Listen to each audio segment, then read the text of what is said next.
$30 billion সাথে নিষেধাজ্ঞা শিথিল, কিন্তু শর্ত একটাই, ইউরেনিয়াম নয়।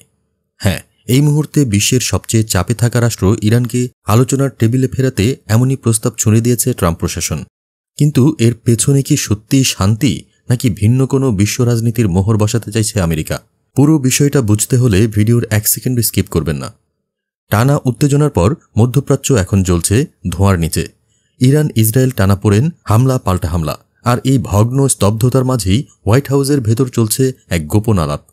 সিএনএনের এক্সক্লুসিভ রিপোর্ট বলছে যুক্তরাষ্ট্র চায় ইরান ফিরে আসুক আলোচনায়, আর তাই প্রস্তাব $30 বিলিয়ন একটি বেসামরিক পারমাণবিক প্রকল্পে বিনিয়োগ। কিন্তু এই টাকাটা সরাসরি দেবে না যুক্তরাষ্ট্র। ওয়াশিংটন চায় এতে অর্থায়ন করুক আরব অংশীদাররা। আর প্রস্তাবের একমাত্র অপরিবর্তনযোগ্য শর্ত হল ইরান আর কখনোই ইউরেনিয়াম সমৃদ্ধ করতে পারবে না। হ্যাঁ, এটা নিয়েই পুরো ডিলটা এখন ঝুলে আছে। ইরান কিন্তু এই ইউরেনিয়াম সমৃদ্ধকরণকে শুধু পারমাণবিক শক্তি নয়, রাষ্ট্রীয় মর্যাদার অংশ বলে মানে। আর তাই ট্রাম্প প্রশাসনের প্রস্তাব যতই আর্থিক প্রণোদনায় ভরা হোক, ইরান তা গ্রহণ করবে কিনা এটাই এখন কোটি টাকার প্রশ্ন।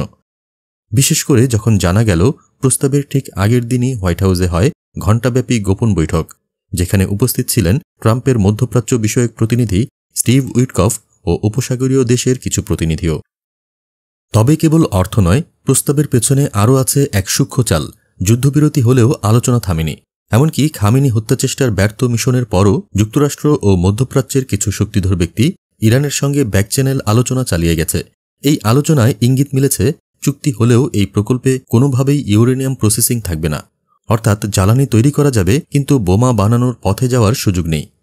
এই মুহূর্তে প্রশ্ন একটাই, টাকা বড় নাকি সম্মান? ইরান কি 30 বিলিয়নের প্রলোভনে নত হবে, নাকি নিজেকে প্রমাণ করতে গিয়ে আবারও বেছে নেবে সংঘাতের পথ? আর ট্রাম্প প্রশাসনের এই প্রস্তাব শান্তির প্যাকেজ, নাকি নতুন চাপে ফেলার স্ট্র্যাটেজি? আপনার মতামত আমাদের জানান কমেন্টে।